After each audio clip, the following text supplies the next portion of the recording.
तो अब हम न्यूरोट्रांसमीटर पढ़ने लगे हैं, तो इसमें भी जो जनरल बातें हैं वो पहले बता देती हूँ, और वो ये हैं कि जितने भी पैरासिम्पैथेटिक फाइबर्स हैं, उन्होंने जहाँ कहीं भी साइनैप्स बनानी है ना, पैरासिम्पैथेटिक की बात कर रही हूँ, उन्होंने वहाँ पर एसिटाइलकोलिन ही रिलीज़ करना है, ठीक है? So there neurotransmitter is very simple, उन्होंने एसिटाइलकोलिन रिलीज़ करना है। जो आपके एड्रिनर्जिक फाइबर्स हैं या जो सिम्पैथेटिक नर्वस सिस्टम के फाइबर्स हैं, वो डिफरेंट हैं। वो किसी जगह पर एसिटाइलकोलिन रिलीज़ करते हैं, किसी जगह पर एपिनेफ्रिन और नॉरएपिनेफ्रिन रिलीज़ करते हैं। अच्छा, अब हम उस पे आते हैं कि वो कहाँ पर। जो भी आपके गैंग्लिया है ना, गैंग्लिया जहाँ भी है, पैरासिम्पैथेटिक का है या सिम्पैथेटिक का है, गैंग्लिया के अंदर हमेशा एसिटाइलकोलिन रिलीज़ होता है। चाहे वो सिम्पैथेटिक फाइबर है, चाहे वो पैरासिम्पैथेटिक फाइबर है। आप इसको न्यूरोट्रांसमीटर से भी याद रख सकते हो, रिसेप्टर से भी याद रख सकते हो, ठीक है? अभी रिसेप्टर वाला मैं बाद में बताती हूँ। सो गैंग्लिया के अंदर there is always the release of acetylcholine. तो सिम्पैथेटिक के पोस्ट गैंग्लियोनिक रह जाते हैं ये वाले फाइबर, क्योंकि यहाँ पर तो एसिटाइलकोलिन रिलीज़ होगा और वो फिर अपने रिसेप्टर पर एक्ट करेगा। यहाँ पर क्या रिलीज़ होगा? एपिनेफ्रिन या नॉरएपिनेफ्रिन, और फिर वो एक्ट करेगा अ, अपने रिसेप्टर के ऊपर। सो हम लोग एड्रेनर्जिक सिस्टम, सिम्पैथेटिक सिस्टम को इसीलिए कहते हैं, उसका पोस्ट गैंग्लियोनिक फाइबर एसिटाइल वो एड्रेनालिन या नॉरएड्रेनालिन रिलीज़ करता है। अगर हम इसके प्री गैंग्लियोनिक फाइबर को देखें तो वो तो एसिटाइलकोलिन ही रिलीज़ कर रहा है, वो तो कोलिनर्जिक है। सो इसके हम इसकी बेस पे इसको एड्रेनर्जिक सिस्टम कह रहे होते हैं, ठीक है? बट विद 2 और 3 एक्सेप्शंस, कुछ चीज़ें हैं जहाँ पर ये पोस्ट गैंग्लियोनिकली भी एसिटाइलकोलिन ही रिलीज़ करता है, दैट इज़ स्वेट ग्लैंड्स आपके, ठीक है? और 1-2 और जगह हैं वो मुझे भी याद नहीं आ रही, अभी हम आगे पढ़ते हैं तो मैं फिर आपको वहाँ पे बता देती हूँ, ठीक है? ये हो गई न्यूरोट्रांसमीटर की बात। अब आ जाते हैं रिसेप्टर्स की बात के ऊपर। अब जो पैरासिम्पैथेटिक नर्वस सिस्टम है ना, वहाँ पे मैंने बताया रिलीज़ होना है एसिटाइलकोलिन। अब एसिटाइलकोलिन एक्ट करता है कोलिनर्जिक रिसेप्टर्स के ऊपर। अब उन कोलिनर्जिक रिसेप्टर्स के ऊपर जो यहाँ पर भी प्रेज़ेंट होंगे, यहाँ पर भी प्रेज़ेंट होंगे, जो इसके पोस्ट गैंग्लियोनिक फाइबर पे भी प्रेज़ेंट होंगे, फाइबर के आगे भी प्रेज़ेंट होंगे, उसकी 2 टाइप्स हैं, या वो मस्करीनिक होगा या वो निकोटिनिक होगा। ये कोलिनर्जिक रिसेप्टर की टाइप्स हैं, उस रिसेप्टर की जिस पर एसिटाइलकोलिन ने जाके एक्ट करना है। सो मस्करीनिक और निकोटिनिक, जो निकोटिनिक रिसेप्टर्स होते हैं ना, जो यहाँ पर गैंग्लिया के अंदर एसिटाइलकोलिन रिलीज होनी है ना, बाय बोथ फाइबर्स पैरासिम्पैथेटिक और सिम्पैथेटिक, वो एक्ट करेगी निकोटिनिक रिसेप्टर्स के ऊपर, ठीक है वो भी cholinergic receptor but nicotinic type. और जो एक्ट करेगी इफेक्टर ऑर्गन्स के ऊपर, लाइक ये है ना, ये इसका प्री गैंग्लियोनिक फाइबर है, ये पोस्ट गैंग्लियोनिक है, ये एक्ट करेगा इफेक्टर ऑर्गन के ऊपर। तो वहाँ पर जो एसिटाइलकोलिन ये रिलीज करेगा ना, वो एक्ट करेगी थ्रू मस्करीनिक रिसेप्टर। ये आपने बात याद रखनी है। सो निकोटिनिक कहाँ होगा, मस्करीनिक कहाँ होगा। और मैंने आपको एक और स्टार्ट में बात बताई थी कि जो न्यूरोमस्कुलर जंक्शन पे फाइबर होते हैं वो भी पैरासिम्पैथेटिक का पार्ट होते हैं, वो एसिटाइलकोलिन रिलीज होता है वहाँ पे, और वहाँ पे भी कौन सी टाइप ऑफ कोलिनर्जिक रिसेप्टर होगा, वहाँ पे निकोटिनिक होगा। वो इफेक्टर ऑर्गन है बट विद एक्सेप्शन, वहाँ पर निकोटिनिक होगा। निकोटीन एक गैंग्लिया में होता है प्लस न्यूरोमस्कुलर जंक्शन में होता है। सो ये 2 चीज़ें भी याद रखनी है, भी हम आगे पढ़ते हुए ये आएगा, ठीक है? और जो एड्रिनर्जिक होता है उसकी रिसेप्टर की टाइप्स होती हैं अल्फा, बीटा, डेल्टा। वो इफेक्टर ऑर्गन पर ही प्रेजेंट होगा, वो किसी गैंग्लिया में नहीं होता, तो वो हम आगे जाके पढ़ते हैं। इसी तरह मस्करीनिक की भी टाइप्स होती हैं, वो भी इफेक्टर ऑर्गन की बेस पे डिफरेंट होती हैं, तो वो अभी अभी के लिए ज़्यादा हो जाएगा। अभी आपने ये चीज़ याद रखनी है। चलो अब हम इसको पढ़ते हैं। The synthesis, storage, release, receptor interactions and terminations of action of neurotransmitter, वो अब हम पढ़ेंगे। कोलिनर्जिक ट्रांसमिशन में acetylcholine is the primary neurotransmitter in all autonomic ganglia, all ganglia, चाहे वो सिम्पैथेटिक का है पैरासिम्पैथेटिक का है, वहाँ एसिटाइलकोलिन ही रिलीज होना है। And at the synapses between parasympathetic post ganglionic neuron and their effector cells, यानी वो ये वाली बात करें कि पोस्ट गैंग्लियोनिक वाले, और जब वो इफेक्टर ऑर्गन पे जाकर करेंगे, इन्होंने वहाँ पे भी एसिटाइलकोलिन ही रिलीज करनी है for parasympathetic only. It is a transmitter at post ganglionic sympathetic neuron to the thermoregulatory sweat gland. जैसे मैंने आपको बताया ना, वैसे जितने भी sympathetic, mind my words again, जितने भी सिंपैथेटिक पोस्ट गैंग्लियोनिक फाइबर्स हैं, वो एपिनेफ्रिन या नॉर एपिनेफ्रिन रिलीज करेंगे, एक्सेप्ट फॉर सम, जिसमें मैंने स्वेट ग्लैंड की एग्जांपल दी थी, वो एसिटाइलकोलिन ही रिलीज करते हैं पोस्ट गैंग्लियोनिकली भी, हालांकि वो सिंपैथेटिक का पार्ट होते हैं, तो उनके ऊपर जो है वो भी एसिटाइलकोलिन वहाँ पर होता है। It is also the primary transmitter at the skeletal muscle neuromuscular junction. तो मैंने आपको बता दिया, ये याद होना चाहिए, एसिटाइलकोलिन कहाँ कहाँ, सारे गैंग्लिया के अंदर, effector organs of parasympathetic nervous system वहाँ पे, थर्मोरेगुलेटरी स्वेट ग्लैंड में which is a part of sympathetic nervous system, it is an exception, और न्यूरोमस्कुलर जंक्शंस के ऊपर। ये 4 पॉइंट्स बेशक इधर साइड पे करके लिख लें। अच्छा जी, अब हम इसकी पढ़ेंगे सिंथेसिस, स्टोरेज, कौन कौन सी उस पर एक ड्रग्स एक्ट करती हैं, वो सारा कुछ, ठीक है? बल्कि इससे पहले हम ना दूसरा एड्रीनर्जिक वाले सिस्टम का भी ना यही चीज़ पढ़ लेते हैं, सिंथेसिस और स्टोरेज पे इकट्ठी स्टार्ट करेंगे। अच्छा, norepinephrine is the primary transmitter at the sympathetic post ganglionic neuron effector cell synapses in most tissues. ये उस जगह की बात कर रहे हैं कि जो आपकी इफेक्टर ऑर्गन के करीब सिंपैथेटिक फाइबर ने जो एंड करना है ना, वहाँ पे वो मोस्टली नॉरएपिनेफ्रिन रिलीज करता है। ठीक है, एक्सेप्शंस क्या हैं जी? थर्मोरेगुलेटरी स्वेट ग्लैंड्स जो मैंने बताई, and probably vasodilator sympathetic fibres in skeletal muscles के अंदर। जो वेजोडायलेटर सिंपैथेटिक फाइबर्स है ना, वहाँ पर भी वो एसिटाइलकोलिन रिलीज करता है। ठीक है, ये दो एक्सेप्शंस याद रखनी है। और उसके बाद जी डोपामीन में भी a vasodilator transmitter in renal blood vessels but norepinephrine is a vasoconstrictor of these vessels. वो इसी चीज़ की बात कर रहे हैं कि यहाँ पर जो है वो डोपामीन भी एक्ट कर लेता है, नॉरएपिनेफ्रिन यहाँ का भी। तो ये बात अभी के लिए इंपॉर्टेंट नहीं है, हम रिसेप्टर्स की जब डिटेल्स पढ़ेंगे ना वहाँ पे, बस अभी जो मैंने बता दिया है जितना आपने उतना याद रखना है। अब हम एसिटाइलकोलिन की सिंथेसिस पढ़ते हैं। अच्छा, ये बड़ी अच्छी डायग्राम है समझने के लिए, वही चीज़ें जो मैंने ड्रॉ की है ना वही चीज़ है।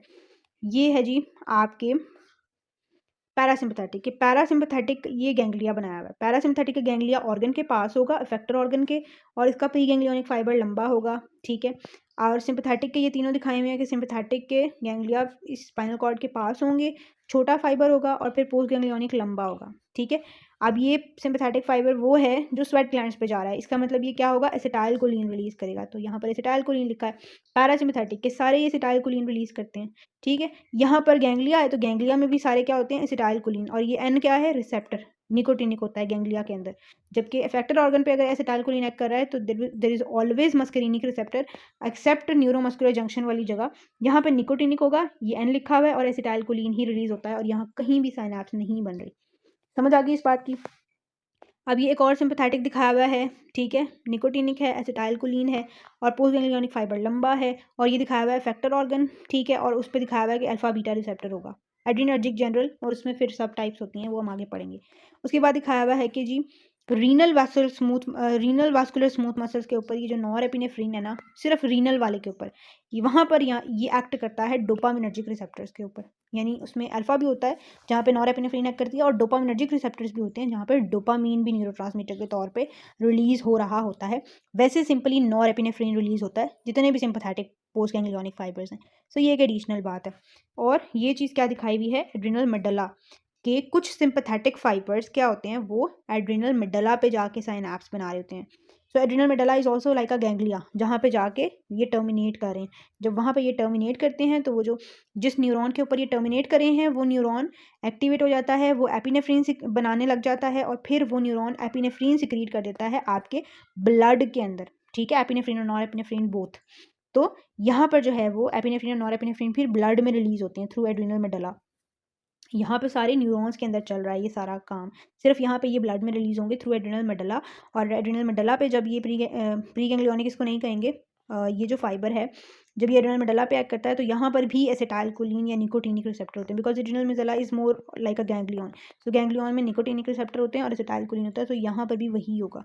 तो ये एक्सेप्शंस हैं, ये कॉन्सेप्ट है, ये आपको याद होना चाहिए। सिंथेसिस पर आ जाते हैं कि एसिटाइलकोलिन सिंथेसाइज कैसे होता है। Acetylcholine is synthesized in the nerve terminal by the enzyme choline acetyl transferase from acetyl CoA and choline. यानी एसिटाइल कोए और कोलिन मिलते हैं, एंजाइम वर्क करता है और एसिटाइलकोलिन बन जाता है नर्व टर्मिनल के अंदर। कौन से नर्व टर्मिनल के अंदर? प्री साइनेप्टिक, जो पहले वाला रिसेप्टर है, पहले वाला न्यूरॉन है। The rate limiting step is probably the transport of choline into the nerve terminal. यानी नर्व टर्मिनल है ना, साइनैप्स का पूरा आपने स्ट्रक्चर पढ़ा है, एक सेल बॉडी होती है, फिर आपका एक्सॉन होता है, फिर एक्सॉन टर्मिनल होता है। ये सारा काम एक्सॉन टर्मिनल के अंदर हो रहा है। तो एक्सॉन टर्मिनल में तो आपकी एसिटाइलकोलिन सिंथेसाइज नहीं ना होती, न्यूरोट्रांसमीटर की सिंथेसिस सेल बॉडी के अंदर होती है। तो सेल बॉडी से वो ट्रांसपोर्ट हो रही है टर्मिनल के अंदर, तो उसमें वो कह रहे हैं ये रेट लिमिटिंग स्टेप है। This transport can be inhibited by the research drug hemicholinium. अगर हम इसको इनहिबिट करना चाहते हैं, हम चाहते हैं एसिटाइलकोलिन की सिंथेसिस कम हो जाए, तो हम इस लेवल को ब्लॉक करेंगे with the help of a drug name as hemicholinium. Alright, उसके बाद है जी जब एसिटाइलकोलिन नर्व टर्मिनल में आ गई, बन गई, आ गई, अब वहाँ पे उसने, अब वो डायरेक्ट तो रिलीज़ नहीं हो सकती, हम उसको वेजिकल में पैक करते हैं। तो वो वेजिकल के अंदर एक्टिव ट्रांसपोर्ट के थ्रू जाती है, वहाँ पे स्टोर होती है, और जब ज़रूरत होती है फिर वेजिकल से निकल जाती है। तो वो जो उसका वेजिकल में जाना है वो एक ट्रांसपोर्टर के थ्रू होगा, बिकॉज वेजिकल की भी एक अपनी लिपिड मेम्ब्रेन है। तो वो ट्रांसपोर्टर अगर हम इनहिबिट कर दें तब एसिटाइलकोलिन वेसिकल में नहीं जाएगा, जब वेसिकल में ही नहीं जाएगा तो वो रिलीज़ भी नहीं होगा। तो इस तरह से भी हम एसिटाइलकोलिन को इनहिबिट कर सकते हैं। सो इसमें कौन सी ड्रग यूज़ होती है? विज़ामिकॉल। ठीक है, दिस इज़ अनदर ड्रग जो कि सिंथेसिस पे एक्ट कर रही है, स्टोरेज पे एक्ट कर रही है, उसके रिसेप्टर पे एक्ट नहीं कर रही। उसके बाद है जी रिलीज ऑफ एसिटाइलकोलिन। अब रिलीज़ कैसे होनी है? Release of neurotransmitter stores from vesicles. कब रिलीज़ होते हैं? जब आपका वोल्टेज आता है नर्व टर्मिनल के ऊपर, तो voltage sensitive calcium channels open होते हैं। जब कैल्शियम इनफ्लक्स होता है तो वो कैल्शियम इन वेसिकल्स को मेम्ब्रेन के साथ फ्यूज़ कराता है, एक्सोसाइटोसिस होती है, न्यूरोट्रांसमीटर साइनेप्टिक क्लेफ्ट के अंदर रिलीज़ कर दिया जाता है। ठीक है। Nerve ending requires the entry of calcium through calcium channels and triggering of an interaction between snare proteins. ये snare proteins basically they help in binding of the neurotransmitter vesicle to the membrane, जिससे फिर वो release हो सकें। ठीक है। इसमें दो तरह की होती हैं, V snares and T snares. V snares आपके वेसिकल्स के ऊपर होती हैं, टी स्नेयर्स आपके नर्व टर्मिनल की मेम्ब्रेन के ऊपर होती हैं। ये दोनों जुड़ती हैं तो वो बाइंड करता है मेम्ब्रेन के साथ और फिर वो बाहर निकाल देता है ट्रांसमीटर को, न्यूरोट्रांसमीटर को। और इनके अंदर फर्दर नेम्स उन्होंने बताए हुए हैं। दिस इंटरैक्शन वो याद करने की ज़रूरत नहीं है, दे आर नॉट, बस इनका स्नेयर्स का नाम याद होना चाहिए। This interaction results in docking of the vesicle, यानी वो वेसिकल जमा हो जाता है मेम्ब्रेन के साथ, the terminal membrane, and with influx of calcium fusion of membrane of the vesicle with nerve ending membranes, opening of a pore to the extra cellular space, जिससे वो रिलीज हो जाता है। इस स्टेप को, जो बाइंडिंग है, जो रिलीज है, उसको इनहिबिट करना हो तो हम बोचुलिनम टॉक्सिन यूज़ करते हैं। ये बोचुलिनम टॉक्सिन क्या करता है? ये आपके उन स्नेयर प्रोटीन्स को जो है वो जुड़ने नहीं देता, वी स्नेयर और टी स्नेयर को, ये उनको डिग्रेड कर देता है। जब जुड़ेंगे नहीं तो एक्सोसाइटोसिस नहीं होगी, न्यूरोट्रांसमीटर रिलीज नहीं होगा और उसका जो भी उसने फंक्शन आगे परफॉर्म करना था वो नहीं होगा। ठीक है।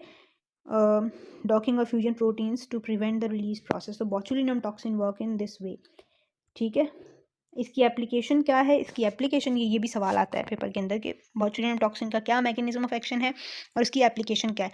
मैकेनिज्म ऑफ एक्शन हमने पढ़ लिया, ये रिलीज़ को इनहिबिट करता है बाय इनहिबिटिंग स्नेयर प्रोटीन्स, जिसमें आपकी साइनेप्टोब्रेविन, साइनेप्टोकाइनिन आ जाती है।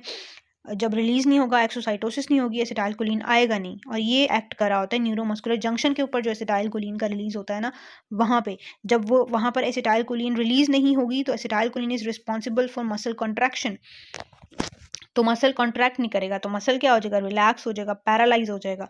सो हम लोग बोटॉक्स थेरेपी क्यों कराते हैं फेस पे? हम अपने मसल्स को पैरालाइज कर देते हैं। जब पैरालाइज कर देंगे तो मसल मूव नहीं करेगा, वो जो आपके कर्व्स होते हैं ना स्किन के, इससे फिर वो ख़त्म हो जाते हैं। आपकी एक यूनिफॉर्म, जैसे फोरहेड पे एक क्लीन यूनिफॉर्म सा हो जाएगा, उसमें वो जो जब आप गुस्सा करते हैं तो जो डेंट्स पड़ जाते हैं वो नहीं पड़ते, तो इसीलिए बोटॉक्स कराई जाती है। ठीक है। उसके बाद ये termination of action of acetylcholine. अब एसिटाइलकोलिन रिलीज़ हो गई, न्यूरोट्रांसमीटर साइनेप्टिक क्लेफ्ट में आ गई, वहाँ से वो अपने रिसेप्टर पे जाके बाइंड की जो पोस्ट साइनेप्टिकली प्रेजेंट था, उसने अपना पोस्ट साइनेप्टिक एक्शन परफॉर्म कर लिया। अब हम लोग ये नहीं चाहते कि वो हमेशा वहाँ लगी रहे और मसल हमेशा कॉन्ट्रैक्ट करता रहे, या जो भी इफेक्टर ऑर्गन है वो हमेशा फंक्शन ही करता रहे, नो। इसीलिए अल्लाह ताला ने क्या किया, उस साइनेप्टिक क्लेफ्ट के अंदर एक एंजाइम रख दिया है, एसिटाइलकोलिन एस्ट्रेस। वो थोड़ी देर बाद उस बाइंड हुई हुई एसिटाइलकोलिन को तोड़ देगा कि थोड़ी देर आपका काम था, अब आपका काम ख़त्म, आप टूट जाइए। तो वो तोड़ देगा एसिटाइल को ए और कोलिन में वापस जहाँ से वो बना था, और उन प्रोडक्ट्स को फिर वापस से न्यूरॉन जो है वो यूज़ कर लेता है for the resynthesis of acetylcholine. ठीक है। The action of acetylcholine in the synapse is normally terminated by metabolism to acetate and choline by the enzyme acetylcholine esterase. Acetate है ये, acetyl कोई नहीं है। In the synaptic cleft, this esterase is anchored to the postsynaptic cell but acts extracellularly. ठीक है। ये आपके neurons के अंदर नहीं होता, ये सिनेप्टिक क्लेफ्ट के अंदर पड़ा होता है।